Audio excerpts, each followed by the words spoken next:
The host wanted to make an example of Sylvester Stallone, but instead he became the perfect example of why the public was losing faith in the mainstream media. The studio lights were bright enough to make anyone sweat, even if they had nothing to worry about. But Stallone was different. He sat back in his chair, his legs relaxed, his shoulders relaxed, his eyes calm and expectant. The atmosphere in the studio was tense as the audience murmured, some already on camera, sensing that a special moment was about to happen. Across from Stallone was Ethan Caldwell, a well-known TV host who was always sharp in his debates. He leaned forward, a smug smile on his face. Caldwell had stumped politicians, activists, and Hollywood stars with his suggestive questions. But Stallone, that was a different challenge. Mr. Stallone, Caldwell began in a soft, tentative tone, you've always been seen as the epitome of toughness. But do you think that kind of masculinity is outdated? That the modern world needs a different definition of strength? Some of the audience chuckled, others nodded in agreement. They waited for Caldwell to put their guest on the spot. Stallone blinked slowly, as if considering the question. Then he leaned his elbows on his knees, breathing out through his nose. You mean, I should think toughness is a bad thing? Caldwell shrugged, adjusting his tie. I think it can be toxic when it prevents people from showing vulnerability.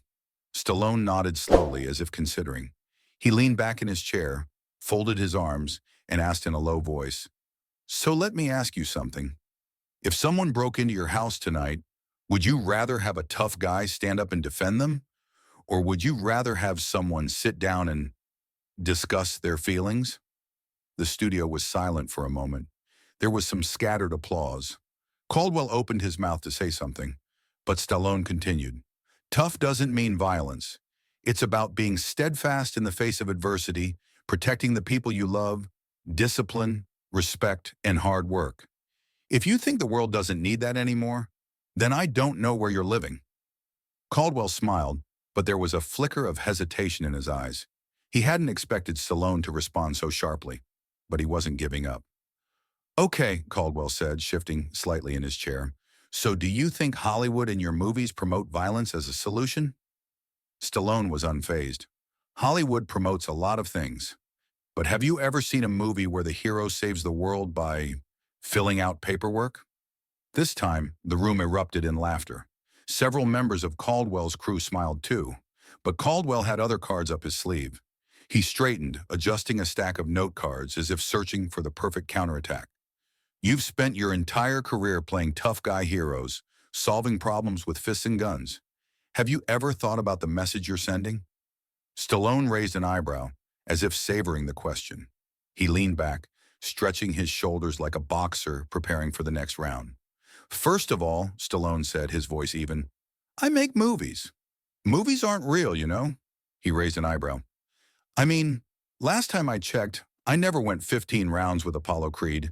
I never single-handedly took down an entire army with nothing but a red bandana and a knife. I never ran up the steps of Philly and solved everyone's problems. A few people in the audience laughed, but Caldwell remained unmoved. But movies shape culture. Kids grow up watching Rambo and Rocky. Don't you think we should give them heroes who solve problems without violence? Stallone exhaled through his nose. Dude, have you actually seen Rocky? He shook his head. The whole movie is about getting back up after being knocked down. Not about beating people up, but about perseverance, about heart. And Rambo? He shrugged. That guy just wanted to be left alone. If you let him walk through town in peace, nothing would happen. The audience applauded louder this time.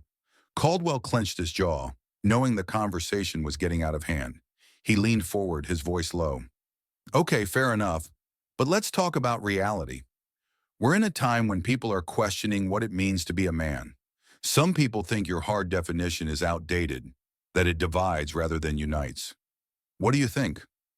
Stallone was silent for a moment, then tapped his fingers on the armrest of his chair. Have you ever met a fireman? Caldwell blinked. Excuse me. A firefighter, a cop, a soldier, or even a single mother working 2 jobs to support her kids. Have you ever talked to those people? Stallone shook his head. No, man. Their toughness isn't the problem. It's what makes the world work. The problem isn't strength. The problem is people trying to portray strength as a negative thing, as if it's something to be feared. Someone in the back row whistled softly. The energy in the room changed. Caldwell opened his mouth to speak, but Stallone raised his hand. You want to know what the real problem is? Stallone leaned forward. The problem isn't toughness. The problem is people sitting here talking about toughness as if it were the enemy, when the world was built and defended by tough people. He looked directly at Caldwell. If the world really goes wrong, if everything collapses, you'll be thankful that there are people like me. The studio fell into absolute silence. Caldwell pursed his lips, realizing that every time he tried to turn the argument around, Stallone had smashed it with sharp, factual arguments. With no other way out, he decided to deliver one last blow. But don't you think that toughness can be abused? Caldwell tilted his head, his tone slow but meaningful. How many generations have grown up with the idea that they have to suppress their emotions, that showing weakness is shameful? Perhaps it's role models like you who have inadvertently contributed to that? Stallone watched the host, then shrugged lightly. I'm not telling anyone to suppress their emotions. I'm just saying that life doesn't care about your emotions. It will knock you down whether you like it or not. And if you don't learn to pick yourself up, it will crush you. He leaned back, letting out a long breath. I've been to rock bottom.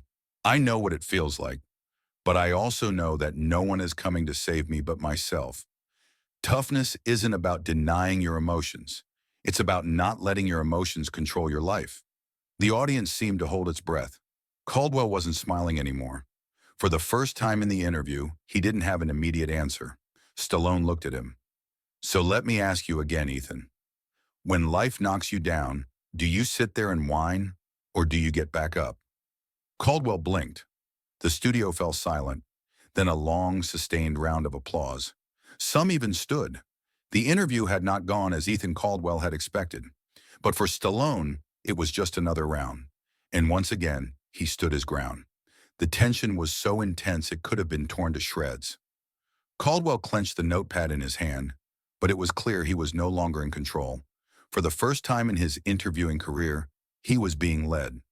So, Caldwell swallowed, trying to maintain his composure. If strength and endurance are so important, why are so many people against it? Why do so many people feel it's outdated? Stallone let the question hang in the air for a beat, then lowered his voice, almost conspiratorially. Because weak people don't like to be reminded that they're weak. The words hit like a thunderbolt in the silence. In an instant, the crowd erupted. Some people stood up and applauded, others just sat there stunned. Caldwell opened his mouth, but nothing came out. Stallone let the reaction pass before leaning back in his chair, looking directly at Caldwell. I'm not saying that everyone has to be an action hero. I'm saying that life is going to throw punches, whether you like it or not. And when that happens, the world doesn't care about your feelings. It only cares about one thing. Can you take the punches and keep moving forward? Ethan had nothing to say in response. No jokes, no rebuttals, just silence. But outside the studio, something bigger was happening. Seconds after those words left Stallone's mouth, the internet exploded. Clips from the show were cut together, uploaded to a variety of platforms. Headlines flashed. Stallone knocked out TV host. Sylvester Stallone destroys woke media live. This is why we still need real men. From Twitter to Facebook, from YouTube to TikTok, the video went viral. Netizens replayed the moment Stallone turned the tables, added dramatic music, and added slow-motion effects to the most important moments. Meanwhile, Ethan's network scrambled to do damage control. Producers argued furiously over headsets. A lighter edit of the interview was planned before it was posted online, but it was too late. Someone in the live audience had recorded the entire conversation and posted it online minutes earlier. The public reaction became a battlefield. I don't even like Stallone movies, but this is amazing. He said what everyone was thinking, but was too afraid to say. Notice how the host had nothing to say when Stallone fired back. Of course, there was pushback too. Just an old man stuck in the past. Toxic masculinity at its finest. Can we stop pretending he's a philosopher? Caldwell's network rushed out a carefully crafted statement. We believe that different perspectives create meaningful conversations. We encourage open and respectful dialogue. Ethan Caldwell, whose image was in tatters, tweeted, "Healthy debate is important. I respect Mr. Stallone's views, even if I disagree. Let's keep the conversation civil." But no one cared. The internet had already decided who won. Meanwhile, Stallone, no tweets, no press releases, no responses. He simply went about his day as if nothing had happened, because unlike those who argued passionately online, he had nothing to prove. But as the storm of public opinion died down, a larger question began to emerge. Was this just a viral moment? Or had Stallone inadvertently tapped into a deeper truth about modern media? One thing was certain. The clip refused to die down. It was on morning radio. It became a topic of debate on the news. Experts were called in to analyze its meaning.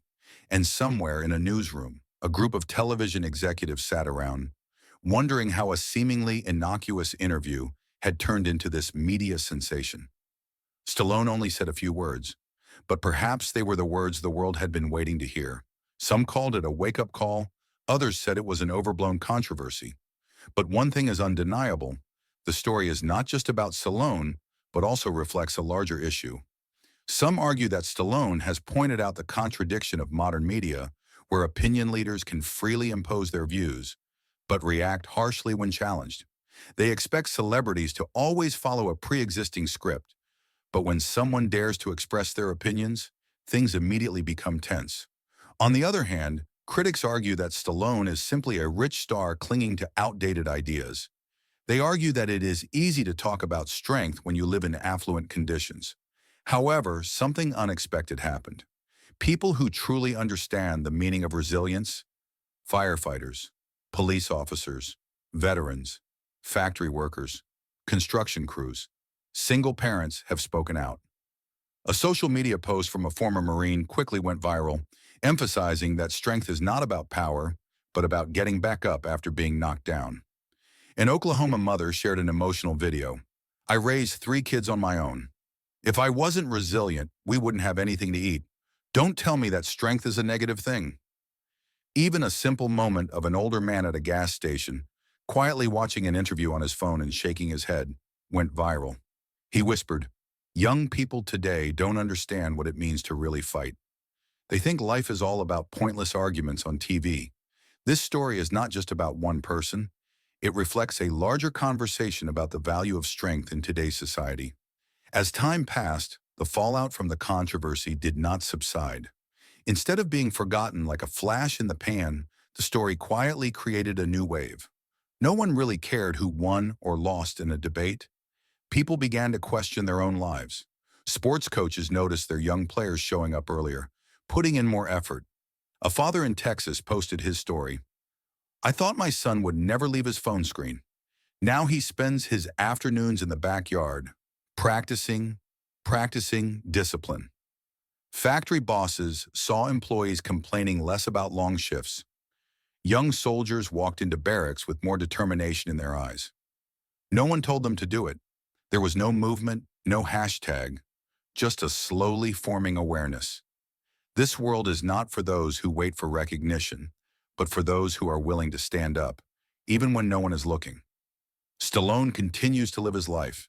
He doesn't appear on talk shows to make his point. He doesn't make any big social media statements. He simply shows up on set, at the gym, or hanging out with his old friends. But every time a reporter tries to bring up the subject, his response remains the same. "I didn't start this. I just say what I believe." And perhaps that's why the story won't go away. In an age where everyone is trying to control how they're perceived, there's one guy who's simply living what he believes. So the final question is still for you. What kind of power are you building?